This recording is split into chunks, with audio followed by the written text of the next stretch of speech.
Hello kids, how are you? I hope you all are fine, happy and healthy. Welcome to our Chate group of online education in first standard class. Our today's subject is science. In our previous class, we already started exercise below our lesson number 7. Okay students, today we are going to take remaining part of this exercise. Okay, let's see. Students, in our previous class, we already completed section A, section B and section C. And I hope you understood these sections. And today we are going to learn section D. Okay? Write T for true. Write T for true and F for false sentences. T for true म्हणजे जे sentence true म्हणजे काय माहीत आहे का तुम्हाला? True म्हणजे खरे आणि फॉल्स म्हणजे खोटे. ओके, म्हणजेच काय, जे सेंटेन्स बरोबर आहे म्हणजेच खरे आहे त्याला आपल्याला काय लिहायचं आहे? टी लिहायचं आहे. ट्रू अँड फॉल्स म्हणजे खरे आणि खोटे. इथे आपल्याला काही सेंटेन्स दिलेले आहेत, हे बघा. Okay, number 1, number 2 and number 3. हे सेंटेन्स, जे सेंटेन्स खरे आहे त्याला टी लिहायचं आहे किंवा जे सेंटेन्स बरोबर आहे त्याला टी लिहायचं आहे आणि जे सेंटेन्स चुकीचे आहे किंवा खोटे आहे त्याला काय लिहायचं आपण? एफ. ओके, इथे आपल्याला शॉर्ट फॉर्म लिहायचा आहे. T for true and F for false. Understood students? Very good. Okay, let's see. Number 1. Fruits are formed from flowers. Fruits are formed from flowers. Fruit जे असतात ते फ्लॉवर्समधून निर्माण होतात का? ट्रू और फॉल्स सांगा बघू.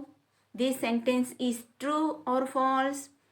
या, this is true. This sentence is true. So right here T. Right in this bracket T. Okay, T कशासाठी आपण टी लिहितो इथे? टी फॉर ट्रू म्हणजे हे सेंटेन्स कसे आहे?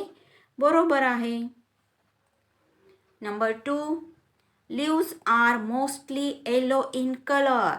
Listen carefully students. Leaves are mostly yellow in color. काय दिले बघा इथे? लीव्ज म्हणजे झाडांची जी पाने असतात ते मोस्टली येलो कलरमध्ये असतात का? म्हणजेच पिवळ्या कलरचे असतात का? No, this is false. म्हणजेच हे सेंटेन्स कसं आहे? चुकीचं आहे. Okay, so right here F. कारण का? Leaves are mostly green in colour. हे सेंटेन्स कसं आहे? ट्रू आहे. So this sentence is false. चुकीचं आहे. So right here F. Number 3 is climbers cannot grow straight on their own. Climbers cannot grow straight on their own. Student, this is correct or wrong? This is true or false? Now tell me. आपण बघितलेलं आहे, आपल्या लेसनमध्ये शिकलेलो आहोत. Climbers cannot grow straight on their own. This is true. हो की नाही? कारण जी क्लाइंबर्स असतात ते स्वतः स्ट्रेट वाढू शकत नाहीत. त्यांना नेहमी कुठल्या ना कुठल्या सपोर्टची आवश्यकता असते. So this sentence is true. So right here T. Okay student, समजलं? Yes. Next section E. Answer the following questions. Answer the following questions. इथे आपल्याला काही क्वेश्चन्स दिलेले आहेत, त्याचे आपल्याला आन्सर्स लिहायचे आहेत. Number 1. What are shrubs? What are shrubs म्हणजे काय? श्रब्स म्हणजे काय हे विचारलेलं आहे आपल्याला. श्रब्स म्हणजे काय सांगा बघू. आपण आपल्या लेसनमध्ये बघितलेलं आहे. What are shrubs? Yes, shrubs are small and strong plants. Okay, shrubs are small and strong plants. Shrubs कसे असतात? स्मॉल असतात पण स्ट्रॉंग असतात. Okay. Number 2 is what are creepers? What are creepers? So plants have weak stem and they grow along the ground. The plants have weak stem. त्या प्लांटची जे stem असते ती कशी असते, वीक असते, नाजूक असते. And they grow along the ground. आणि जे फ्रूट्स असतात ते कुठे ग्रो होतात, जमिनीवर. त्या जमिनीच्या आधाराची गरज असते. ओके, त्यांना काय म्हणतात, creepers. And number 3 is when does a baby plant come out of a seed? When does a baby plant come out of a seed? म्हणजे सीड म्हणजे काय, आपण जमिनीमध्ये किंवा मातीमध्ये जे बी पेरतो त्याला काय म्हणतात, सीड म्हणजे बी. मग आपण एखादी जर बी जमिनीमध्ये किंवा मातीमध्ये पेरली तर ते ग्रो कशी होते, केव्हा ग्रो होते ती, जेव्हा आपण त्याला एअर म्हणजे हवा, वॉटर म्हणजे पाणी आणि सनलाईट, जेव्हा त्या सीडला एअर, वॉटर आणि सनलाईट मिळेल तेव्हा ते सीड कशी होते, वाढते किंवा त्याची बेबी प्लांटमध्ये रूपांतर होतं. So student, when it gets water, air and sunlight, okay, the plants come out of a seed. Students, how to write this question and answers? Look at the board. Question number 1. What are shrubs? What are shrubs? Small and strong plants are called shrubs. Small and strong plants are called shrubs. What are creepers? What are creepers? Plants have weak stems and they grow along the ground. Plants have weak stems and they grow along the ground. When does a baby plant come out of a seed? When does a baby plant come out of a seed? When it gets water, air and sunlight.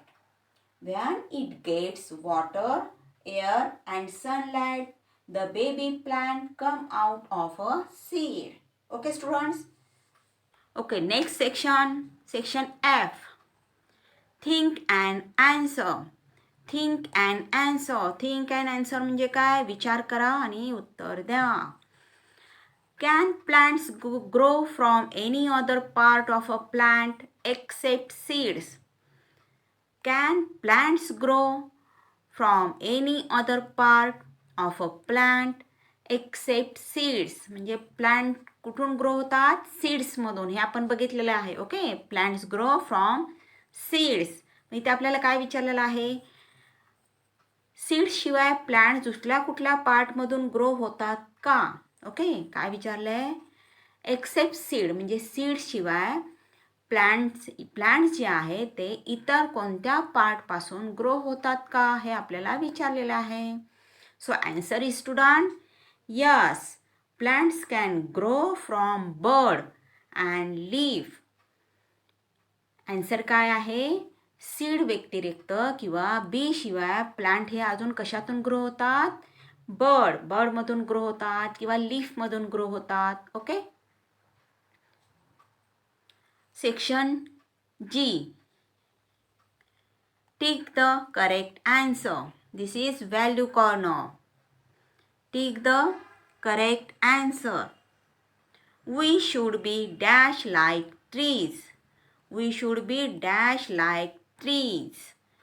बघा, trees म्हणजे tree कसे असतात, big and strong. Tree कसे असतात, big and strong, मोठे असतात, अवाढव्य असतात आणि स्ट्रॉंग असतात. कितीही वारं आला, वादळ आलं, पाऊस आला तर ट्री कधी खाली पडतात का, नाही, ते आपल्या जाग्यावर कणखरपणे उभे असतात. ओके, आता आन्सर्स काय दिलेत बघा, we should be dash like trees. A option is strong, B is weak and C is leafy. तर आपण कसं असलं पाहिजे, we should be strong like trees.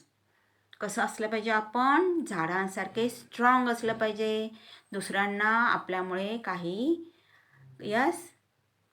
दुसऱ्या झाडांमुळे आपल्याला सावली मिळते, फळे मिळतात, भाज्या मिळतात. झाडे आपल्याला खूप उपयोगी असतात. तसंच आपण इतरांच्या उपयोगी आलं पाहिजे. आपल्यामुळे दुसऱ्यांचं नुकसान होता कामा नये. आपल्यामुळे दुसऱ्यांना काहीतरी चांगल्या गोष्टी मिळाल्या पाहिजेत. ओके स्टुडंट्स, या this is value corner. This is activity. Take few gram seeds and soak them overnight. काय सांगितले ते आपल्याला बघा. टेक सम ग्राम सीड्स म्हणजेच काय, आपल्याला थोडे ग्राम सीड्स म्हणजे हरभरे असतात की नाही ते घ्यायचे. अँड सोक देम ओव्हरनाईट, आणि त्यांना काय करायचं, रात्रभर पाण्यामध्ये भिजवून ठेवायचे. Take a small pot and fill it with soil. Take a small pot, then take a small pot म्हणजे लहान पॉट घ्यायचा and fill it with soil, आणि काय करायचं, फिल करणे म्हणजे काय, भरणे, त्याला मातीने भरून घ्यायचं. Put the soak seed in the pot and cover the seeds with soil properly. Put the soak seed in the pot. जे आपण भिजवलेले सीड्स आहेत, ओके, ते काय करायचं, आपण माती भरलेले जे पॉट घेतलं की नाही त्याच्यामध्ये ते सीड्स व्यवस्थित घालायचे. And cover the seeds with soil properly, आणि त्याच्यानंतर सॉईल म्हणजेच मातीने ते पॉट परत कवर करायचं. ते सीड जे घातलेले आहेत ते कवर करायचे. Keep the pot in an airy and sunny place. त्यानंतर काय करायचं, तो जो पॉट आहे एअरी म्हणजे जिथे हवा खेळती असते अशा ठिकाणी, अँड सनी प्लेस म्हणजे जिथे सूर्यप्रकाश येतो किंवा छान हवा असते त्या ठिकाणी तो पॉट ठेवायचा. म्हणजेच कुठे, आपल्या बाल्कनीमध्ये, गॅलरीमध्ये. Okay. And water it every day and watch what happens. त्यानंतर काय करायचं, रोज त्या प्लांटला आपण काय करायचं, वॉटर एव्हरी डे म्हणजेच पाणी घालायचं, आणि त्यानंतर बघायचं व्हॉट्स हॅपन, त्यानंतर काय होतं ते बघा. Okay students, look at this picture. बघा हे काय आहे, सोक केलेले सीड्स आहेत ते घ्यायचे आणि या पॉटमध्ये माती घ्यायची आणि त्याच्यामध्ये ते सोक केलेले सीड्स टाकायचे. त्यानंतर हे कुठे ठेवायचे, जिथे खेळती हवा असेल, सूर्यप्रकाश छान असेल त्या ठिकाणी तो पॉट ठेवायचा, आणि त्यानंतर रोज मात्र न विसरता त्याला पाणी घालायचं. आणि त्यानंतर काय होणार, हे जे सीड्स आहेत त्यातून बेबी प्लांट ग्रो होणार. ओके, ते तुम्ही बघू शकता. हे ॲक्टिव्हिटी तुम्ही घरी करायची आहे. ओके, आणि केल्यानंतर फोटो सेंड करा सगळ्यांनी. ओके स्टुडंट्स, समजलं सगळ्यांना? Very good. Okay students, in this way today we completed exercise on lesson number 7 and I hope you understood this exercise. We will stop here. We will meet again in our next class. Till that, stay home, stay safe. Bye students.